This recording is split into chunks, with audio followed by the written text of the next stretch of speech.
अब हम सूरा अल-अलक को बारीकी से समझते हैं।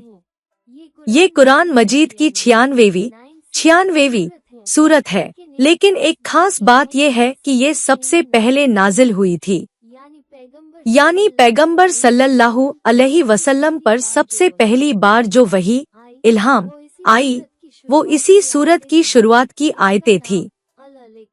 इसका नाम अल-अलक यानी जमा हुआ खून या लथपथ है और ये नाम सूरत की दूसरी आयत से लिया गया है। ये सूरत इल्म, ज्ञान की अहमियत और इंसान के घमंड पर एक बहुत गहरी चोट करती है। पूरा माहौल और वजह नुज़ूल। ये सूरत उस ऐतिहासिक और बहुत पाक वक्त पर नाजिल हुई जब पैगंबर सल्लल्लाहु अलैहि वसल्लम मक्का के पास हीरा नाम की एक गुफा में इबादत और सोच विचार कर रहे थे। तभी अचानक जिब्रील अलैहिस्सलाम आपके पास आए और आपसे कहा, पढ़ो। पैगंबर सल्लल्लाहु अलैहि वसल्लम ने फरमाया, मैं पढ़ा हुआ नहीं हूँ। ये बात 2-3 बार हुई, फिर जिब्रील अलैहिस्सलाम ने आपको जकड़कर कस के भींचा और छोड़ दिया और फिर ये पहली 5 आयतें नाजिल हुईं। ये वो पल था जब दुनिया के इतिहास का सबसे बड़ा इनकिलाब, क्रांति शुरू हुआ। बाद की आयतें कुछ वक्त बाद तब उतरीं जब आप सल्लल्लाहु अलैहि वसल्लम ने नमाज पढ़नी शुरू की और आपके दुश्मन अबू जहल ने आपको रोकने और तंग करने की कोशिश की। सूरत की तशरीह, व्याख्या और उसके अंदरूनी पहलू। सूरत की शुरुआत इल्म और तालीम के हुक्म से होती है। 1. पढ़ो अपने रब के नाम से जिसने पैदा किया। ये पहला हुक्म है। पढ़ने की शुरुआत अल्लाह के नाम से करो, यानी उसकी रहमत और मदद के बगैर कुछ हासिल नहीं हो सकता। उसी ने सब कुछ पैदा किया है। 2. उसने इंसान को एक जमे हुए खून के लोथड़े से पैदा किया। ये इंसान की बुनियादी हैसियत बताती है। इंसान की शुरुआत एक अति तुच्छ चीज अलक से हुई है। इससे इंसान को सबक मिलता है कि वो घमंड ना करे क्योंकि उसकी पैदाइश बहुत ही मामूली चीज से हुई है। 3. पढ़ो और तुम्हारा रब बड़ा करीम है। यहाँ करीम का मतलब है बहुत दान देने वाला और अकरम करने वाला, यानी अल्लाह ने ही इंसान को लिखना पढ़ना सिखाया, उसे वो इल्म दिया जो उसे दूसरी मखलूक से बुलंद करता है। 4. जिसने कलम के जरिए लिखना सिखाया। कलम इल्म की दुनिया की सबसे बड़ी क्रांति है। इसी के जरिए इल्म एक जगह से दूसरी जगह और एक दौर से दूसरे दौर तक पहुंचता है। 5. उसने इंसान को वो सब कुछ सिखाया जो वो नहीं जानता था। इंसान के अंदर की सीखने की काबिलियत भी अल्लाह की ही देन है। उसने ही उसे वो समझ और ज्ञान दिया जिसकी वजह से वो तरक्की कर पाया। इसके बाद सूरत का मिजाज बदल जाता है और एक सख्त चेतावनी का अंदाज पैदा हो जाता है। ये हिस्सा उस शख्स को लक्ष्य करके नाजिल हुआ था जो पैगंबर सल्लल्लाहु अलैहि वसल्लम को नमाज पढ़ने से रोकता था। 6. हरगिज नहीं, बेशक इंसान सरकशी करता है, यानी इंसान हद से गुजर जाता है और अपनी हद भूल जाता है। 7. ये देखकर कि वो बेपरवाह हो गया, खुद को बड़ा समझने लगा। जब इंसान के पास दौलत और ताकत आ जाती है तो वो ये भूल जाता है कि वो कहाँ से आया है और उसे किसने पैदा किया है। 8. हालांकि सब कुछ अल्लाह ही की तरफ लौट कर जाना है। ये एक डरावनी चेतावनी है कि आखिर सबको अल्लाह के सामने हाजिर होना है और उसी के आगे जवाब देना है। फिर सूरत उस बदबख्त शख्स को सीधे संबोधित करती है जो पैगंबर सल्लल्लाहु अलैहि वसल्लम को नमाज से रोकता था। 9.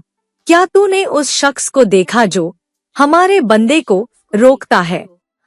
यहाँ बंदे से मुराद पैगंबर सल्लल्लाहु अलैहि वसल्लम है। 10. जब वो बंदा नमाज पढ़ता है, यानी वो शख्स अल्लाह के एक बंदे को उसके रब से जुड़ने से रोक रहा है। आखिर में सूरत एक बहुत सख्त अंजाम की चेतावनी देते हुए खत्म होती है। 11. बता दे अगर वो बंदा हिदायत पर है, यानी अगर पैगंबर सल्लल्लाहु अलैहि वसल्लम सही रास्ते पर हैं। 12 या अगर वो परहेजगारी का हुक्म देता है, यानी वो लोगों को अच्छाई का हुक्म दे रहे हैं। 13 बता दे अगर उस रोकने वाले ने झुठलाया और मुंह मोड़ा, यानी जिसने पैगंबर की बात को झुठलाया और सच्चाई से किनारा किया। 14 क्या उसे नहीं मालूम कि अल्लाह सब कुछ देख रहा है? ये एक डरावना सवाल है कि क्या वो शख्स ये नहीं जानता कि अल्लाह उसकी हरकतें देख रहा है? 15 हरगिज नहीं। अगर वो इस हरकत से बाज ना आया तो हम जरूर उसकी अगवानी माथे के आगे के बाल को पकड़कर घसीटेंगे। ये एक बहुत ही सख्त धमकी है।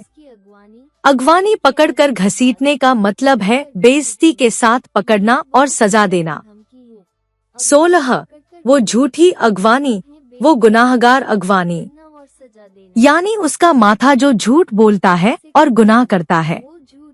17 फिर तो वो मदद के लिए अपने साथियों को बुलाए, यानी वो अपनी सारी ताकत और अपने सारे साथियों को बुला ले।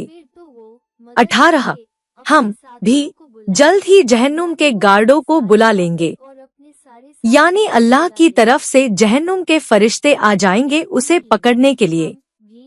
19 हरगिज नहीं, ए पैगंबर तू उसकी बात न मानना बल्कि सजदा कर और अपने रब से करीब हो जा।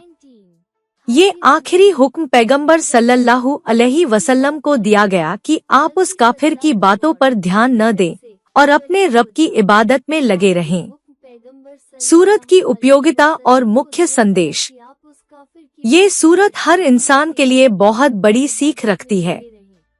सबसे पहले तो ये इल्म की अहमियत बताती है और हुक्म देती है कि पढ़ो लिखो।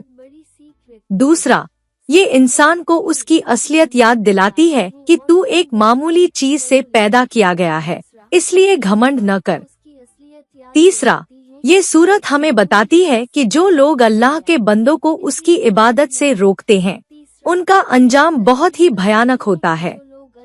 आखिर में ये सूरत हर मुसलमान को ये तालीम देती है कि बुरे लोगों की बातों पर ध्यान न देकर अल्लाह की इबादत और उसके सजदे में ही अपनी कामयाबी ढूंढो। निष्कर्ष, सूरह अल-अलक सिर्फ एक सूरत नहीं है, बल्कि एक पूरी क्रांति की शुरुआत है। ये वो बीज है जिससे इल्म, हिदायत और तौहीद का एक शानदार पेड़ उगा।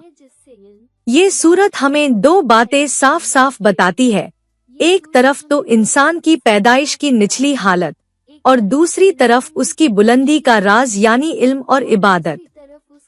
ये सूरत हमें सिखाती है कि जिंदगी की शुरुआत पढ़ से होती है और अंत सजदे में होता है।